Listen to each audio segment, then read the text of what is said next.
Plus d'1 milliard d'euros, dont 334 millions d'euros d'investissement. C'est la somme totale qui a été votée ce mardi matin par les conseillers départementaux de Haute-Savoie pour le budget primitif 2021. Une mouture qui est marquée par une augmentation de 5,2% par rapport à l'année 2020.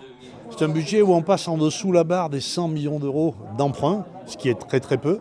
C'est un budget qui exprime la proximité, le partenariat, la solidarité.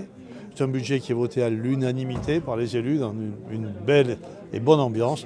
Ajoutez à cela la note maximale possible obtenue de la part de l'agence de notation financière Fitch Ratings, qui garantit d'ores et déjà des conditions optimales pour un futur emprunt. Et vous obtenez un président serein pour l'adoption de son 11e et dernier budget. C'est une reconnaissance implicite de l'agence de notation par l'attribution de la note et de façon très précise, elle explique la solidité de nos comptes, la stabilité de notre budget et les grandes marges de manœuvre que nous avons au regard d'une dette très basse et d'une capacité d'investir extrêmement importante. Sans surprise, le domaine social fortement impacté par la crise sanitaire et économique actuelle sera le premier secteur en termes de dépenses avec plus de 400 millions d'euros. Plus généralement, c'est la solidarité territoriale dans son ensemble qui sera source d'importants investissements. Notre département est marqué aussi par des inégalités.